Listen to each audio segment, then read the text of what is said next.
Hello and welcome to Theology on Tap. Hypocrites is what Jesus called religious leaders 2,000 years ago. I mean, there's a lot of things that Jesus called the religious leaders at the time. Hypocrites is the one I want to focus upon today. What is a hypocrite? Well, they're actors on stage. Right? There is this acting school here in Hollywood, and their motto is living out the truth in an imaginary world. And that perfectly describes religion, I think. Right? Now, they have a belief system, obviously, and they believe whatever they believe in is the truth. So if you talk to the evangelicals, they'll say that if you believe in Jesus, it doesn't matter how morally good or bad you are, as long as you have faith in Christ, that you're going to go to heaven. And if you don't have faith in Jesus Christ, doesn't matter whether morally superior to those who are Christians, doesn't matter, right? Because if you don't have faith, then you're going to go to hell. You see, that's a belief system. And majority, or if not all of evangelicals, really believe in that. They were born sinners and we're all bad and all that kind of stuff. Now, there are Christians outside of this country, United States, that has a greater history of Christianity, like in the Middle East and Eastern Europe. They don't believe in what evangelicals believe in, but they also have their belief system. That somehow if you pray a lot and if you fast, if you speak in tongues in some denominations, somehow you're going to get blessed even more than those who do not have those gifts. It's a belief system. And no matter what happens, they're going to stick by it. They're going to stand by it. And they'll say, yeah, I am blessed. Even though there's nothing really to be feeling blessed about, they'll say, no, I'm blessed because that's their belief system. I mean, more power to them. I guess that's kind of cool too. But Jesus called the religious leaders hypocrites because they say one thing and they do the other. They don't really follow what they teach. And there's been a lot of examples of that in the Christian world. And at the same time, the leaders, the religious leaders, they were bringing a lot of heavy burdens upon everyday people, right? There are so many different kind of belief system. There was once, I don't know who said it first, but there's this belief that if you don't believe in God, you're going to believe in anything. You will find another God if it's not God of the Scripture. And that is totally true too. And whatever they believe in is also a belief system, you see. And they might be, believing that is what they believe in is the truth, but a lot of it is still in the imaginary world. There are so many different causes, right? But if you really think about the global warming, if you think about the wage gap between male and female, gender rights, racial discrimination, to all that kind of stuff. Now, are there some of that happening in the world? Definitely there are some. But is there some kind of a system? If you belong to that belief system, then you have to blame somebody. So instead of trying to come up with solution to anything, they just hate everyone. Religion does that, politics does that, and it's not helpful, right? There's so many politicians that will say, well, we care for the working class, we care for the poor, but they really don't do anything to really help the working class. What the politician really good at is collecting money, making rules to collect our money, and spending on whatever they want to spend on. Of course, they'll spend it on programs that helps the poor class, but majority of the money is spent on something different than really helping the economy.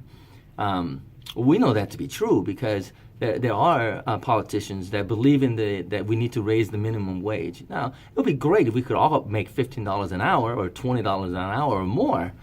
But our governor here in California said that raising the minimum wage to $15 doesn't make sense economically, but morally is the right thing to do. And that's what he said. He knows that it's going to hurt the working class and the poor class, but it doesn't really matter because he has this belief system that somehow logic doesn't seem to matter that much, right? And of course, he cares. I mean, people in that position, politics and religious leaders and any kind of leaders in the world, they care more about their legacy and how their names are going to be remembered rather than really helping out everyday people. People that's just living their lives, minding their own business, working hard and paying their bills and try to be good people. We get hurt all the time, but it doesn't seem to really matter to those who are in charge. So Jesus calls them, hypocrites. You're living out the truth, but that truth is an imagined world, an imaginary world. that some actors are really good at it too. I once saw a movie many years ago with Robert De Niro, who happens to be, it's like a lot of people's favorite actor is Robert De Niro, and he made a movie called Mission. I'm sure many of you have seen it. He plays a man who used to be a slave trader, and he confesses and repents, and then he becomes a Christian and does good in society. And he was so believable in that role that I really thought that he was a Christian. I really did. I was thinking, I didn't know Robert De Niro was a Christian. Well, the very next movie that he made, he plays a devil, and he did a great job in that movie too. So, is he a Christian, or is he a devil himself? Well, in order to play a character like Robert De Niro does in such a convincing way, he needs to believe that the character he's playing is real, even though it's an imagined world. That's what a movie is, right? It's a fantasy. But he believes in it so much that he is so believable. That's what makes somebody a great actor. Hypocrite. And that's what a lot of leaders, people who are in charge, that's what he seems to say, because he notices that during election year or something like that, a lot of people come out and say, we stand for the poor, certain policy is good or bad for the poor or the middle class and whatnot. And then when the election is over, it's pretty much, I don't know if they make any policy. Can policies really make a difference, They have this belief system they believe in so much, doesn't matter whether it is helpful or most likely hurtful. I mean, communism was one of them too, right? They believe in this utopian world where everybody would just share everything and everything would be perfect and wonderful. Everybody would have the same thing. Well, that didn't work out very well. But worse than that, they had to murder a bunch of people to get there, right? Or try to get there. It just didn't work. So instead of being a blessing, instead of creating a utopian world, it actually brought damnation to this world, heavy burdens on people. And when Jesus said that to religious people, calling them a bunch of actors and hypocrites and whatnot, they were only acting to be holy, but they weren't. They were being really selfish. That's what religion is, and that's what religion does. I mean, religion paints a picture of this really blessed life. And the only way to get there is through prayer, through faith, and through this and this and whatever. Like you have a really good life.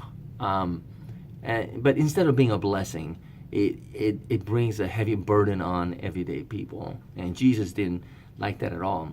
Many years ago, many years, 15 years ago or so, I read an article in a newspaper that talked about a bunch of rich Christians.